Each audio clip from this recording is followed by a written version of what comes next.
अगर आप भी अपने पिछले बातों को ज्यादा सोचते हैं और ज्यादा दुखी होते रहते हैं, या आपको क्रोध ज्यादा आती है और क्रोध में कुछ भी बोल देते हैं और बुरी बातों को सोचते हैं, तो आप इस बात को जरूर सुने। ये कहानी आपकी जिंदगी बदल देगी। क्रोध करने वाला खुद भी जलता है और दूसरों को भी जलाता है। एक दिन गौतम बुद्ध अपने शिष्यों को दे रहे देश, तभी एक व्यक्ति को बुद्ध की बातें अच्छी नहीं लगी। वह उठा और बुद्ध का अपमान कर दिया। बुरी बातों को बार बार याद करने से हमारी परेशानियां बढ़ती हैं, मन अशांत होता है। इसीलिए दुख देने वाली बातों को भूलकर आगे बढ़ना चाहिए। इस संबंध में गौतम बुद्ध का एक प्रसंग प्रचलित है। गौतम बुद्ध अलग अलग क्षेत्रों में भ्रमण करते और अपने शिष्यों को उपदेश देते थे। एक गांव में वे उपदेश दे रहे थे।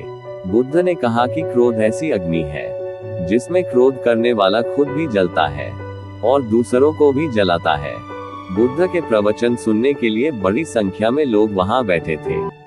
उन लोगों में बहुत गुस्से वाला एक व्यक्ति भी बैठा हुआ था।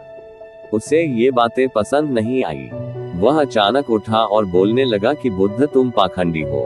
बड़ी बड़ी बातें करना ही तुम्हारा काम है। तुम लोगों को भ्रमित कर रहे हो। तुम्हारी ये बातें आज कोई मायने नहीं रखती हैं। व्यक्ति लगातार बुद्ध को अपमानजनक बातें सुना रहा था। वहां बैठे सभी लोग ये देखकर हैरान थे कि बुद्ध ये सब शांति से सुन रहे थे, लेकिन कुछ बोल नहीं रहे थे। क्रोधी व्यक्ति बुद्ध को शांत देखकर और ज्यादा क्रोधित हो गया।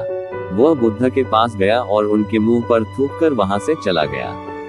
घर पहुंचकर क्रोधी व्यक्ति का मन शांत हुआ तो उसे अपने किए पर बहुत पछतावा हुआ। वह बुद्ध से क्षमा मांगने पहुंचा, लेकिन उस गांव से बुद्ध पड़ोस के गांव के लिए निकल चुके थे। वह व्यक्ति बुद्ध को खोजते हुए दूसरे गांव में पहुंच गया। वहां व्यक्ति को जैसे ही बुद्ध दिखाई दिए, वह उनके चरणों में गिर गया और क्षमा मांगने लगा। बुद्ध ने उस व्यक्ति से पूछा, तुम कौन हो और क्षमा क्यों मांग रहे हो? उस व्यक्ति ने कहा, क्या आप भूल गए? मैंने कल आपके साथ बुरा व्यवहार किया था, आपका अपमान किया था।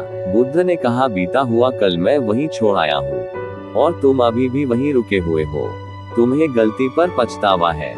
तुमने पश्चाताप कर लिया। अब तुम निष्पाप हो गए हो।